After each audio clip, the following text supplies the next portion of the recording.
Tengan todos ustedes muy buenas noches, estimados doctorantes.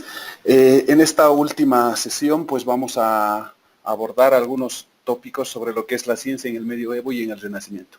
Complementando lo que ya habíamos visto en la anterior sesión, que corresponde a la ciencia en la antigüedad, ahora vamos a ver que en esta etapa del desarrollo de la historia de la humanidad, pues hay una diferencia entre lo que es la Edad Antigua y la Edad Media, ya que esta Edad Media está caracterizada pues por una especie de organización de la realidad y una cosmovisión que es la que predetermina el carácter de las producciones humanas, entre las que ellas se encuentra la misma ciencia. Es en ese sentido que nosotros vamos a ver algunos pilares fundamentales que han sustentado el desarrollo de la ciencia en lo que es esta Edad Media. Y vamos a empezar pues haciendo referencia a los 9 pilares más importantes dentro de esta etapa del desarrollo de la humanidad. Primero, vemos que está muy marcada porque el mundo está subordinado al concepto judeocristiano de la creación, ya que en el universo, bueno, el universo es el ámbito que Dios ha establecido para el hombre, y es precisamente en ese sentido que se considera al hombre como el rey, el ser primordial dentro de la que es la creación, y por tanto se tenía la idea de que por ese carácter de primordial que le daba Dios al hombre, pues tenía que ubicarse en el centro de la realidad. Otro pilar fundamental es que el orden de lo creado refleja un orden divino o celestial. Y además, aparte, complementando este punto, pues vemos que el universo se caracteriza por ser un sistema homogéneo, ya que reconoce como único creador y ordenador a Dios, y que supone una manera de acceder a él, que es mediante la interpretación. Además, el cosmos, como habíamos mencionado, es ordenado por un Dios ordenador, no constituye un fin en sí mismo, sino un paso hacia el mundo definitivo. Esto ya que tiene una cualidad de terrestre, una cualidad en Dios y una patria definitiva según los pensadores de esta época. Por otra parte, la estructura sociopolítica se construye sobre un esquema de poder y una subordinación en total asimetría social. Bueno, esto ya vemos con las características propias de esta etapa, ya que había un señor feudal, un vasallo, habían castillos y poblados, además la iglesia que representaba un gran poder y además que tenía sus seguidores que los denominaban feligreses. También la tarea del hombre de ciencia, pues que está muy asociado a lo que es la filosofía y la teología, para descubrir pues básicamente 2 características. Primero, la observación y luego la clasificación. Mediante estas, pues lo que se hace es determinar cuáles son los elementos y los entes naturales y cómo pueden estos asociarse entre sí para construir categorías y universos significativos. Por otra parte, se hace referencia a que hay un esfuerzo por encontrar la secreta concatenación entre los distintos sistemas ocultos. Esto referido a que hay un ente que une a los seres y que éste permite interpretarlos desde un interior que sea más metafísico, más inclinado a ser un fenómeno o que sea relacionado al aspecto físico. Por otra parte, preocupa ya que el avance de conocimientos no responden a los paradigmas ortodoxos que se desarrollaron hasta ese entonces, sino más bien que se desplazan hasta sectores que no pueden ser abordados, pero que sin embargo tientan a los practicantes de nuevos saberes. También existe la necesidad de abrir lo que es la inteligencia hacia nuevos conocimientos y hacia una ciencia que invade desde distintos territorios. Puede ser las pseudociencias, las ciencias prácticas populares. También hacemos mención a la sujeción a la observación, que ya se había dado desde la etapa anterior y que constituye una barrera para el avance del saber y los conocimientos. Por último, la matemática pues, ha sido abandonada en el curso de los siglos cargados de filosofía. Pues en esta parte los temas específicos de la filosofía se resisten a la utilización de la misma. Entonces es en ese punto que aparece al final de este periodo como un instrumento que puede acompañar a la construcción de los distintos saberes. Dentro de esta caracterización de lo que es la era medieval, pues tenemos a este representante importante que es Aristóteles con el abordaje que ha hecho entre lo que es la realidad y saber.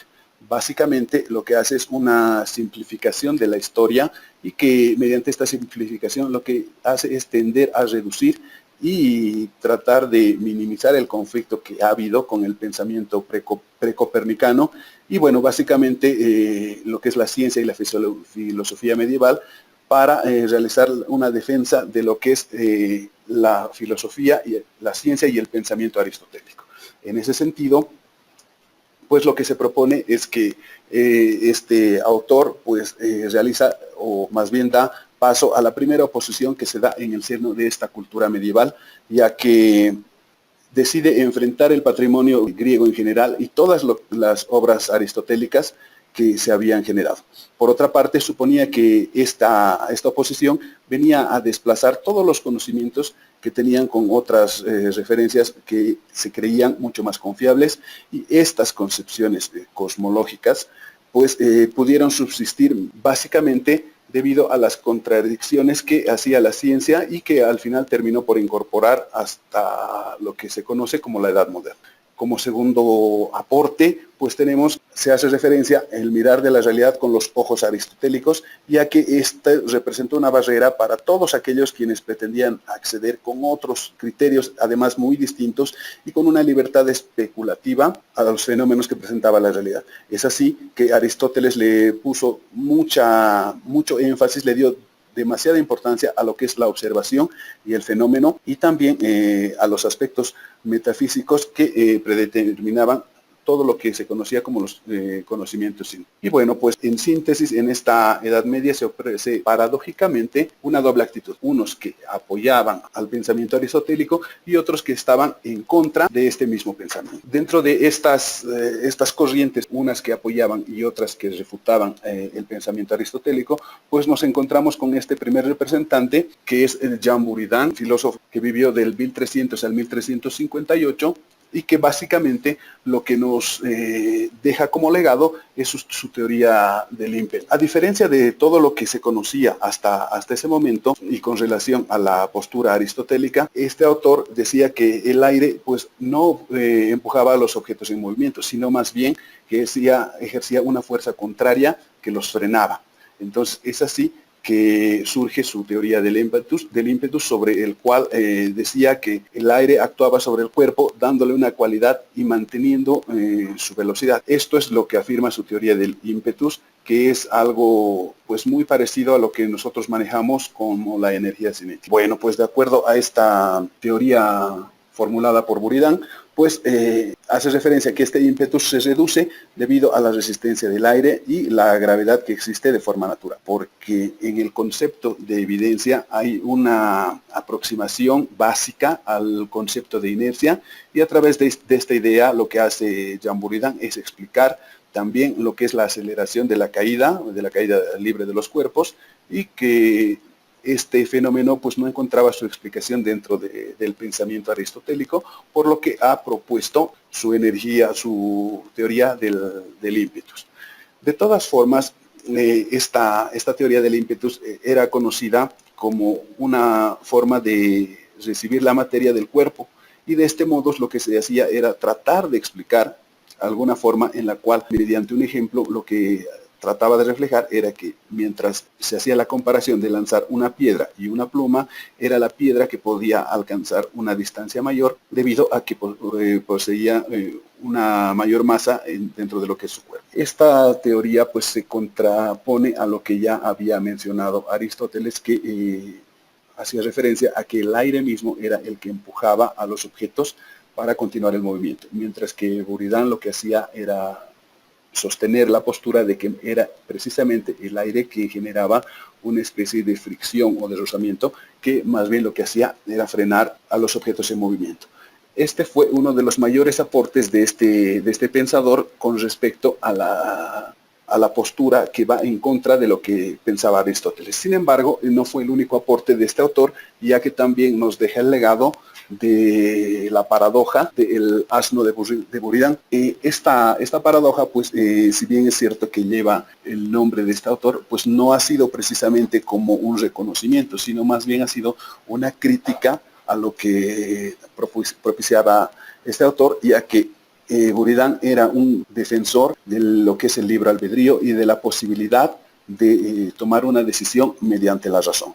Es así que se genera esta paradoja en la cual se hace referencia a un asno que siempre tenía opciones bien diferenciadas, podía realizar su elección pues de una manera que podía beneficiarle. Sin embargo, lo que relata esta paradoja es que en un día se colocan exactamente dos proporciones iguales de heno con la misma calidad, la misma textura y el mismo tamaño. En ese sentido es que al ser exactamente idénticas estas dos proporciones de heno, pues el asno no sabía a cuál elegir y hace referencia a que muere de hambre precisamente por esta indecisión que generaba al tener dos opciones exactamente iguales. La paradoja, como habíamos dicho, pues no fue originada por Buridan, sino más bien ha sido propuesta por Aristóteles, quien ejemplificaba que el pensamiento era una decisión con opciones equilibradas o demasiado balanceadas, pues se podía quedar inmóvil sin poder tomar una decisión correcta que pueda beneficiar. Es así que esta paradoja pues es la que hace una supuesta igualdad de condiciones en las que al elegir cualquier opción pues deberíamos escoger siempre la mejor, pero en este caso que habiendo dos opciones que son mejores o peores al ser de iguales características, pues todo lo que es la decisión se complica demasiado. Posteriormente, pues hace sus aportes el autor Nicolás Oresme, quien pues se caracteriza por haber sido un economista, matemático, físico, astrónomo, filósofo, musicólogo y teólogo muy dedicado a lo que es el estudio de la ciencia. Además fue traductor y consejero del rey Carlos V de Francia, manejaba bien algunos campos tanto científicos como humanísticos y también pues dentro de esta época del Renacimiento fue bastante reconocido como uno de los matemáticos que mayores aportes ha aportado en el desarrollo de este contexto para llegar al conocimiento. En los aportes que ha realizado Nicolás Oresme podemos mencionar que ha sido un propagador y crítico de las obras de Aristóteles, ¿no? Entonces hay algunas teorías que pues si bien las utilizaba para fortalecer las que él ha propuesto, hay algunas que también pues las descartaba. En ese sentido logró primeramente demostrar las razones propuestas por la física aristotélica contra el movimiento del planeta Tierra y decía que no eran válidas. Y para eso lo que hizo es argumentar la simplicidad de este movimiento utilizando lo que es la teoría de la navaja de Occam, que básicamente es un tipo de pensamiento que tiene como una premisa lo que son las igualdad de condiciones. En una situación de igualdad de condiciones, la solución más sencilla es probablemente la correcta. Es así que utilizó esta premisa propuesta por Occam para sustentar varias de las posturas que introdujo en la época medieval.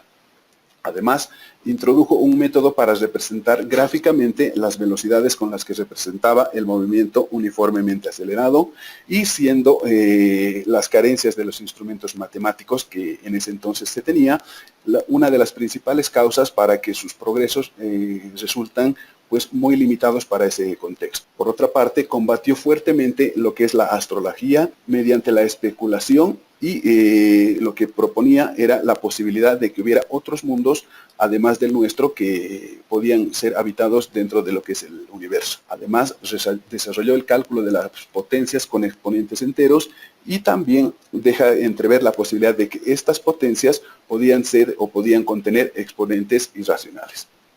Para ese entonces fue considerado como uno de los ingenieros más significativos dentro de lo que es el siglo XIV. A partir de estas teorías propuestas por Nicolás Oresme, pues surge la postura de Robert Grosseteste, quien era un eclesiástico y erudito inglés, conocido también por Capito, que era el que escribió las crónicas latinas y además desempeñó un papel bastante significativo en lo que es la historia de la iglesia en Inglaterra. Este autor, Robert Grosseteste, pues lo que hace es dar una importancia fundamental a lo que es la historia del pensamiento medieval y se convirtió en un gran precursor de lo que es la filosofía moderna, sustentando todas sus posturas en las teorías propuestas ya por Bacon, Occam, mediante su postura de la navaja, Escoto, y además lo que trató de hacer es introducir el pensamiento aristotélico en la desarrollada ya para ese entonces Universidad de Oxford. Dentro de su línea de pensamiento, pues lo que él proponía era retomar el pensamiento de San Agustín con el afán de volver sobre la estructura tradicional, y además para esto formuló en su teoría del origen, que trata de mostrar todos los ámbitos del saber, lo que es astronomía, matemática y teología. Lo rescatable de este autor, pues hacemos referencia a su teoría del conocimiento, en la que puntualiza algunos aspectos importantes, como por ejemplo, que el hombre ocupa el centro del mundo, lo mismo que Dios es el centro de la creación, ya que caracteriza el alma, hace fundamentalmente énfasis en este aspecto, y dice que por lo que el alma es el centro del hombre, y también es una función de la luz, mediante el cuerpo y de los sentidos van a dar vida a esta persona. También el alma obra sobre el cuerpo, pero no viceversa, sino es más bien como piensa San Agustín, y por eso hace referencia a que tanto el alma pertenece a una dimensión que es más difícil de comprender, y no al cuerpo así, sino lo que necesita el alma es un elemento corporal para poder obrar y conocer. De esta forma, lo que hizo es contemplar cosas materiales, y de esta manera empezó a abstraer las formas naturales según la corriente platónica de la cual ha sido muy marcado, y de esa forma liberándose de todo lo que hacía referencia al peso del cuerpo. Sin embargo, solamente dejaba el elemento del alma como elemento liberador por el amor de Dios, para que éstas puedan llegar a contemplar lo que es la vida, y mediante esa la contemplación de las ideas. Esta teoría del conocimiento propuesta por Grosseteste hace referencia a que se basa en la teoría de la iluminación de San Agustín. Y también hace referencia a un espíritu, pero que este espíritu debe ser científico, y se puede demostrar con un claro antecedente ya de la idea de Galileo Galilei, en la cual hace referencia a que el universo está inscrito o está determinado por un lenguaje matemático. Hay algunos aspectos muy importantes con relación a este autor, dentro de las cuales pues lo que hace es crear una escuela filosófica, dentro de la cual propugna algunas premisas que van a dar paso a futuros pensadores, y que van a significar el aporte fundamental de este pensador con respecto a nuevas posturas basadas en esta. Anuncia el espíritu de las ciencias modernas a través de la actitud y la observación, y el ideal de lo matemático. Absolutamente todo lo enmarcaba en el tema matemático. También hace referencia a que la cosmología está basada en asomos geniales acerca de las propiedades físicas de la luz, y que se basa además para ser un precursor de la ciencia moderna. Por otra parte, indica la aplicación de un método positivo al estudio de las ciencias de la naturaleza, ya que este aporte pues se convirtió en el más grande, ya que constituyó lo que es la explicación a la investigación filosófica clásica, y trató en esta obra acerca de la cosmología y las propiedades físicas de la luz. Posterior a eso, pues, y gracias a esta aplicación del método positivo, pues, fue captar varios discípulos, entre los que se encontraba Roger Bacon, y quien posteriormente fue el que impulsó lo que es la investigación científica moderna. También propició la idea del pensamiento de la existencia de Dios, ya que este autor defiende firmemente la existencia de Dios. Por tanto, hace referencia que la conciencia se da por el cambio de los seres. También nos indica en este punto que Dios es la luz por excelencia, y siendo todos los demás creados en conformidad a las ideas divinas de este Ser Supremo, y que tiene por esencia un alma que se identifica con todas sus facultades. Una vez que pues, nos emite todos estos criterios, recién surge este otro pensador, Roger Bacon, que, bueno, hay algunas características que debemos resaltar. Ha sido un científico teólogo inglés y que ha sido reconocido como los más famosos dentro de su tiempo, ¿no? Hay algunas características fundamentales, entre las cuales mencionamos que ha sido básicamente proponente y practicante del método experimental para adquirir el conocimiento sobre el mundo. Lo que nos deja Roger Bacon como aporte a lo que es todo el desarrollo de la ciencia es que ha sido un defensor del método científico experimental. Además, ha realizado el cálculo del motor en navíos, carruajes y máquinas voladoras, sino también que no solo se anticipó a lo realizable durante varios siglos, sino que también se ha adelantado a varios autores de ciencia ficción como Julio Verne, ¿no? Es una analogía que se hace para enfatizar los aportes que hizo Roger Bacon. Por otra parte, escribió sobre la alquimia en el Minus y el Tertium, obras que han sido pues conservadas no solamente, bueno, solamente en fragmentos, ya que el total se ha perdido en el desarrollo del tiempo. Las dos obras significativas que nos ha dejado Roger Bacon pues fue el Opus Maius, que es aquella que contiene distintas presentaciones sobre matemática, óptica y alquimia, además que se trata en esta obra acerca de la fabricación de la pólvora y las posiciones y tamaños y el movimiento de los cuerpos celestes. En esta misma obra, pues Roger Bacon ha anticipado algunas invenciones que vendrían posteriores a su época, tales como el microscopio, los telescopios y los barcos a vapor. Y la otra obra significativa que ha dejado como aporte Roger Bacon fue el Opus Minus, que también pues, trata de temas como óptica, astronomía y matemáticas. En este Opus Minus lo que se hace es un compendio de la anterior obra y que a partir de ello pues nace el Opus Tertium, que es un suplemento a ambas obras. Este Opus Minus pues originalmente estaba dividido en 9 partes, de las cuales pues se asume que uno fue el que trataba netamente de alquimia especulativa y alquimia práctica. Esos son los dos legados más representativos de este autor, que ha dejado como legado para el desarrollo del conocimiento científico, como parte del desarrollo de toda esta parte de la historia de la humanidad. También hay que mencionar que gracias al pensamiento y a las ideas que ha generado Roger Bacon, pues se ha originado algunos cambios dentro de lo que es la naturaleza y el propósito de la búsqueda científica. Este autor también realizó la comprobación de las conclusiones obtenidas mediante la experimentación, como ya habíamos mencionado. También propone la necesidad de describir, pues, de una manera bastante detallada todo lo que es el propósito del proceso de experimentación para producir y probar sus sentidos. Además, es el predecesor del método científico. Una vez expuestas estas teorías, surgen las ideas propuestas por Guillermo de Ockham, que ya habíamos mencionado muy ligeramente.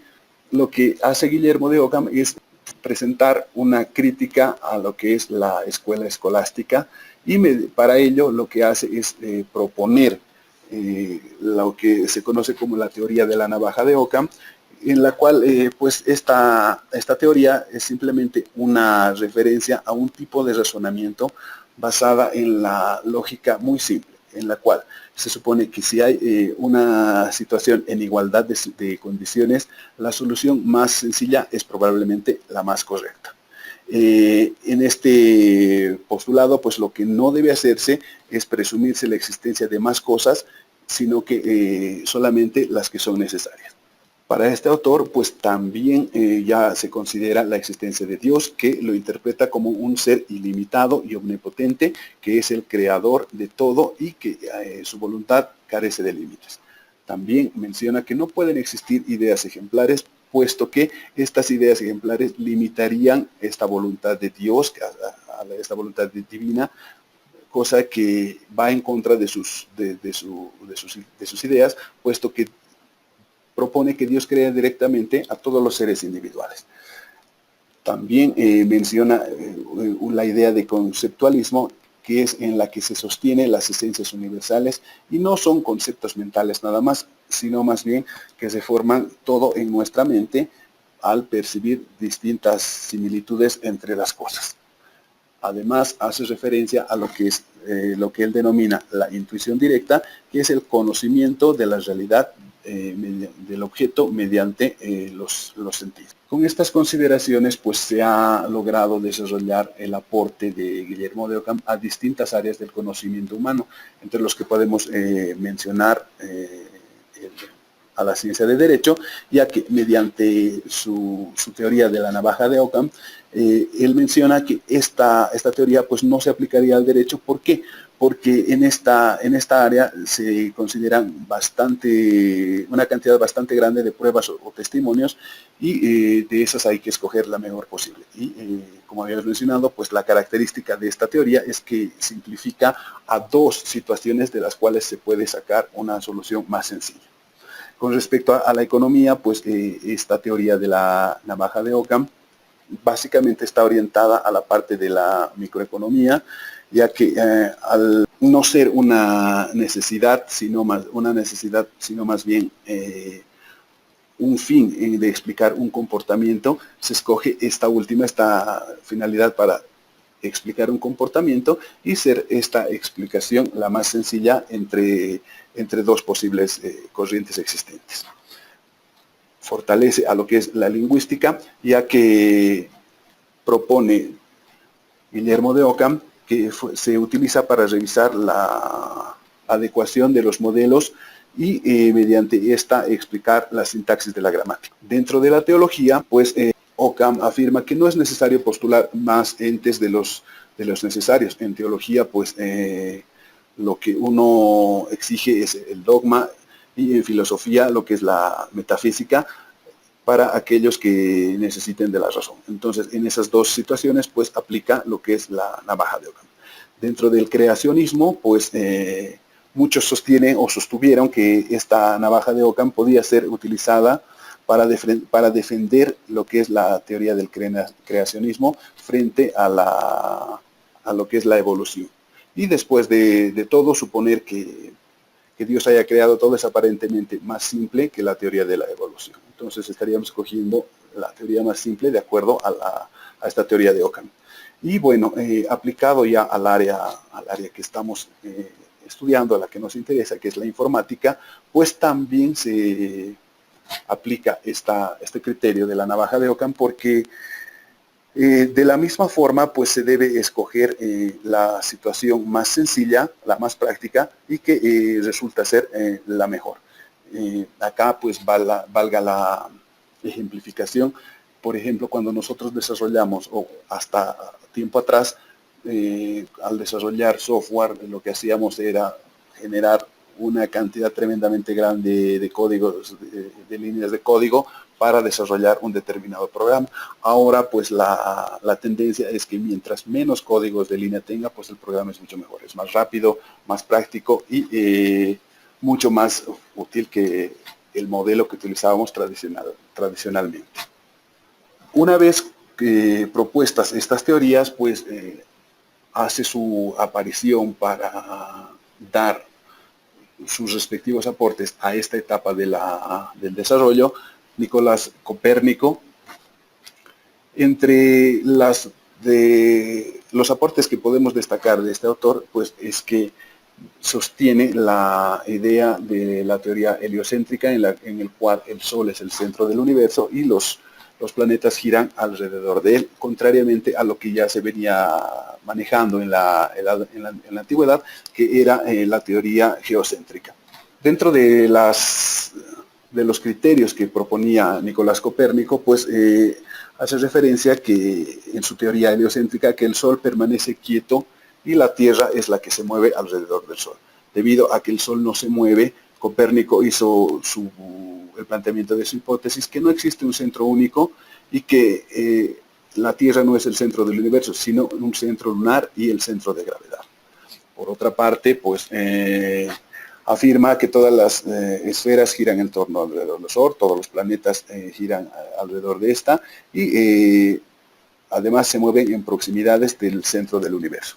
Y por último nos dice que los movimientos son retrógrados y directos de los planetas porque no deben a ellos sino al movimiento de la Tierra.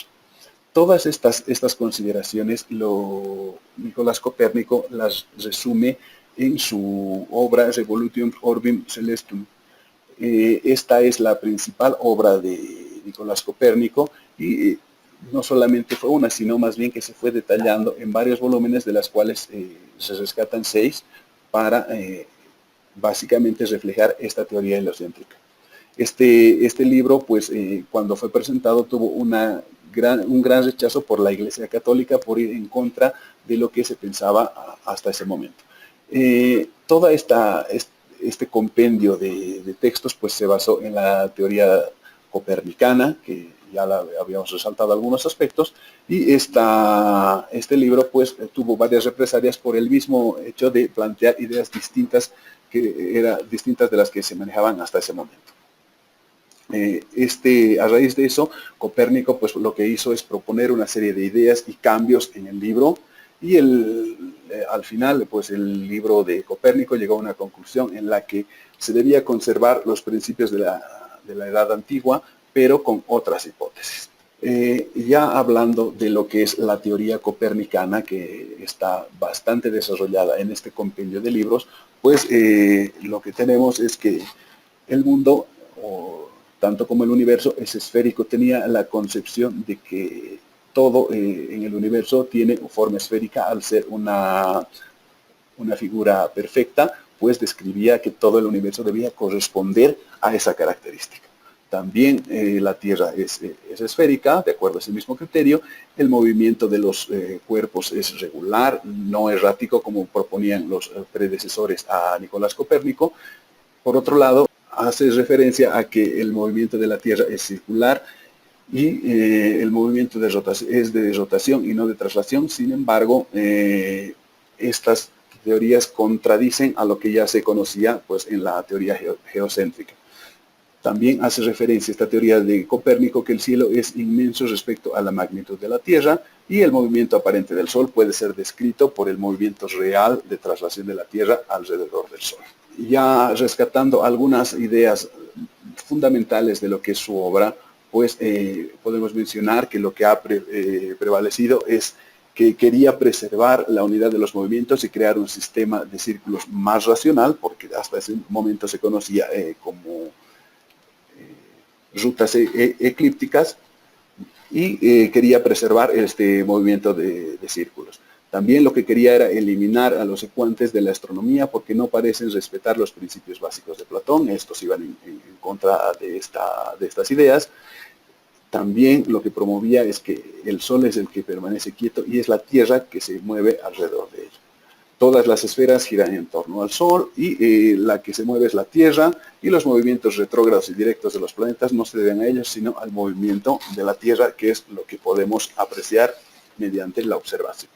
Posterior a ello, pues lo que viene es el aporte de Johannes Kepler, que ha retomado básicamente la idea de que al girar los planetas emitían una música celestial que nosotros no la podemos escuchar porque hemos nacido ya con ella y estamos acostumbrados desde el principio. Entonces no se puede hacer no se puede percibir esa música que emiten los planetas al hacer su movimiento.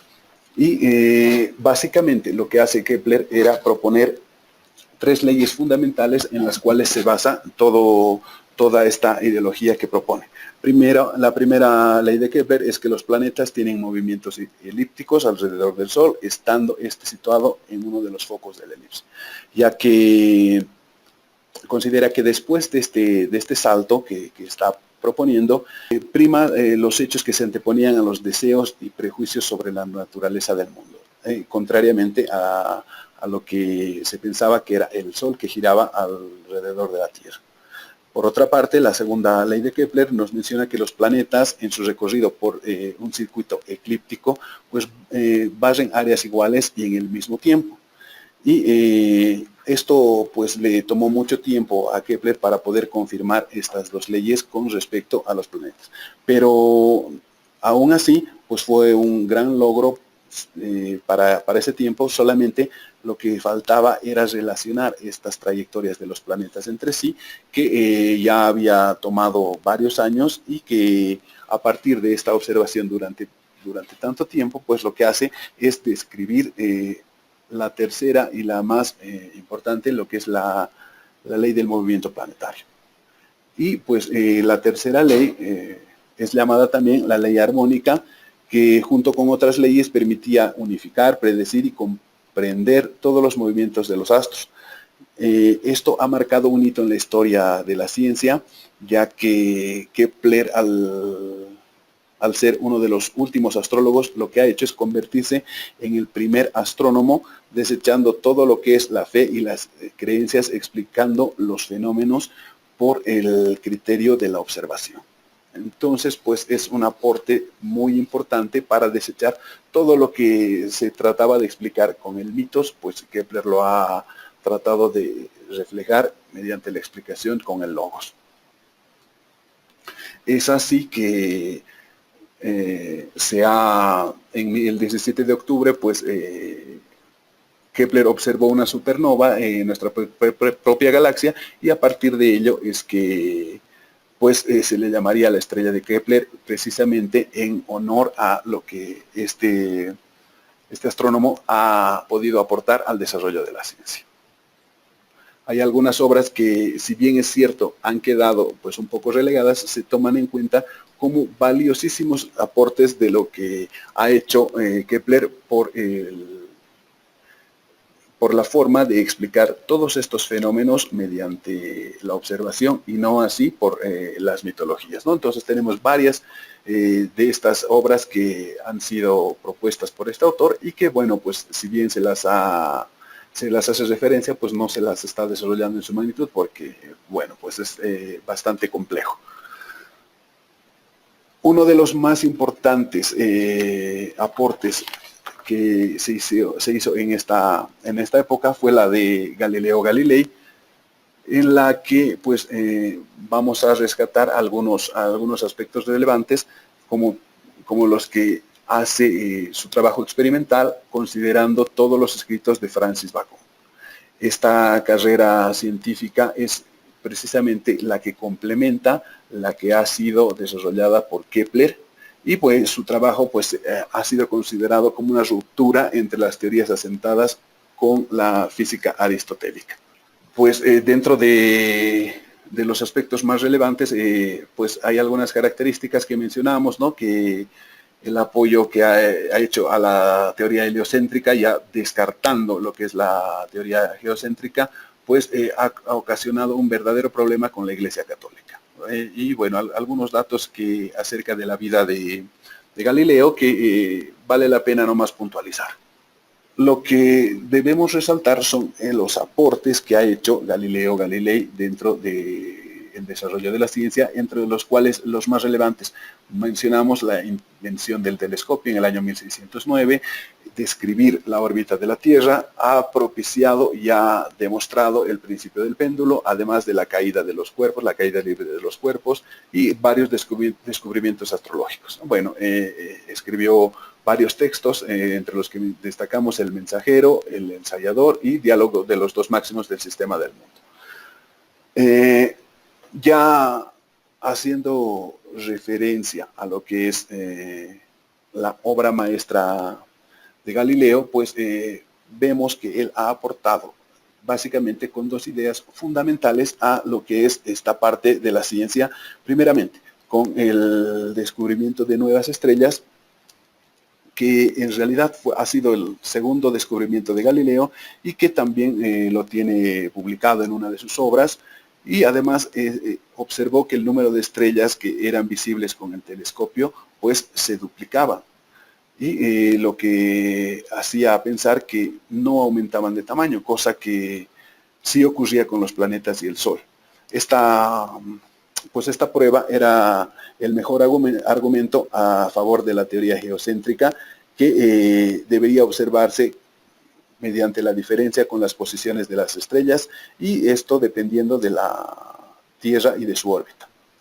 Por otra parte, el otro aporte dentro de la obra maestra de Galileo son el descubrimiento de las manchas solares, que esto también refutaba a la observación de las manchas de sol que ya tuvo lugar en Roma a finales del 1600, y que Galileo lo que hace es demostrar con su teoría matemática que estas manchas están en la superficie del Sol.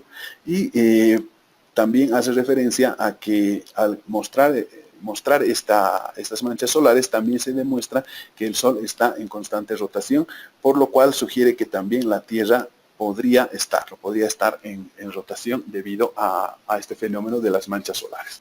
Hay algunas curiosidades, ¿no?, dentro de la vida de Galileo que pues están básicamente escondidas de la historia, pero vale la pena nomás hacer referencia. Por ejemplo, hace referencia a que Galileo nace justamente el año que nació Newton. Los descubrimientos que hizo Galileo pues sorprendieron a todo lo que son los funcionarios de la iglesia, y llegó a producir una negación a través de su telescopio, debido a que la creencia de que el diablo manipulaba el telescopio era tan marcada la postura que tenían, que ya estaban incorporando otro tipo de temas. En sus últimos años, pues Galileo perdió la vista y contrató un aprendiz para que le ayudara a realizar sus experimentos. Aún así, con tantas contrariedades, pues sacó adelante todo lo que es esta parte de su aporte a las ciencias. Posterior a Galileo Galilei, pues surge la corriente de Renato Descartes, que lo que hace este matemático es iniciar lo que es la filosofía moderna, ¿no? Y para eso pues se basa en las ideas que plantearon Copérnico, Kepler y Galileo. Y dentro de esta corriente, este pensamiento que propone Descartes, hay algunos puntos importantes que han permitido sustentar toda esta teoría propuesta por él. Por ejemplo, manifiesta en el tema de los escépticos, que se consideran enemigos de Descartes, ya que él propone lo que es la triple duda del siglo XVI, que es una teoría científica en la cual contempla lo que es la ciencia moderna frente a la ciencia antigua. Hace referencia al ámbito religioso, en los cuales toma a los protestantes contra los católicos. Y también hace referencia al aspecto cultural de lo que es el nuevo mundo frente al viejo mundo. Los objetivos que plantea Descartes: propone primero que a la filosofía como una ciencia, además como un sistema y un conjunto de proposiciones verdaderas, y para lo cual hace una analogía con lo que él denomina pues el árbol del saber, ¿no?, en la cual contempla la metafísica, la física, las ciencias prácticas, dentro de las cuales contempla a la mecánica, la medicina y la moral. Hace también una ruptura con todas las teorías pasadas, y dice se debe comenzar desde cero y redescubrir las proposiciones verdaderas a partir de una primera evidencia. Por otra parte, menciona a las matemáticas como saber modelo de la filosofía, ya que las matemáticas habían prevalecido como un saber racional y perfecto, que está caracterizado por un rigor, una exactitud y una universalidad que solamente pues, esta forma de ver la realidad podía proporcionar. Y también era un propulsor de generar un único método científico para lo que es la filosofía, y no solamente para la filosofía, sino para todas las demás ciencias, que deben proceder según un método matemático que está a partir o fundado en lo que es intuición y deducción, y de esta forma se puede alcanzar un conocimiento verdadero. Entonces, dentro de este único método científico se caracteriza porque hay una unidad tanto del saber, y por lo tanto este saber generará un método único. Propone a dos modos del conocimiento, que es primero, la intuición, que es lo que captamos de los conceptos simples, y lo que es la deducción, que no es otra cosa que esta sucesión o una correlación de intuiciones apoyadas o sustentadas por lo que es la memoria. Y dentro de estos modos de conocimiento, pues propone 4 reglas que lo denomina el discurso del método. Y para ello toma como un primer punto la evidencia, ya que no se debe admitir nada que sea dudoso y simplemente todo lo que sea plausible y verdadero. Propone al análisis, que lo que consiste es en dividir las dificultades y ponerlas en elementos más sencillos. La síntesis, recomponer todo lo dividido en la etapa anterior, y la enumeración, que consiste simplemente en recontar y revisar todo lo realizado en esta fase. Sin embargo, para poner en práctica todo este método, es necesario que nosotros pongamos en duda todo lo anterior para poder sustentar este conocimiento. Renato Descartes lo que hace es proponer este criterio de duda, que posteriormente se conocería como la duda de Descartes, que no es una duda escéptica, ¿no?, sino más bien es una duda metódica por los pasos que ya habíamos descrito, y que esta duda se genera principalmente por 3 motivos. Primero, la falacia de los sentidos, ya que muchas veces los sentidos pueden llegar a confundirnos, y es por eso que hay que poner en suspenso todos estos conocimientos que provienen de los sentidos, porque como bien lo menciona, pues son susceptibles a confundirlos. El otro motivo por el cual se genera esta duda es la imposibilidad de distinguir la vigilia del sueño, ya que proponía o hacía referencia a que se debe dudar del propio pensamiento.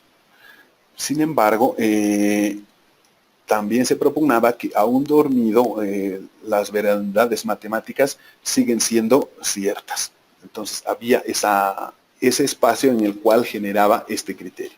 Y por último, la tercera duda para generar esta parte de la duda cartesiana, pues se propone la hipótesis del genio maligno, que es un extremado poder de la inteligencia en el que se pone todo su empeño y nos hace inducir al error. Y que lo que hace es hacer creer que hay un acierto cuando en realidad uno se equivoca. Entonces, de esta forma es que Descartes hace referencia a que ningún conocimiento se salva de la duda, ni siquiera las matemáticas. Incluidas las matemáticas, pues recaen en este criterio de la duda cartesiana. Y bueno, pues gracias a esto es que se da el vencimiento con relación a lo que había generado lo que es esta teoría de la duda. En una síntesis de estos autores que estamos revisando, ya en lo que es la Edad Media, y comparándola con las que habíamos visto de las posturas de la Edad Antigua, pues también tratan de la misma manera de explicar los hechos apreciados en la realidad de una manera científica, ya evolucionando en distintas fases. Lo que hacen es tratar ya no de dar una explicación mitológica, sino una explicación científica a los diferentes aspectos de la realidad que han sido observados a lo largo del tiempo, y que el hombre ha tratado de explicar estos fenómenos por la misma esencia de curiosidad, y que necesitaba satisfacer esta y de representar con hechos concretos. En realidad es bastante amplio el tema. Hay varios autores que, pues por la premura del tiempo, se han dejado de lado, no se han omitido, pero sí se han dejado de largo, porque no se puede desarrollar todo debido a la premura del tiempo.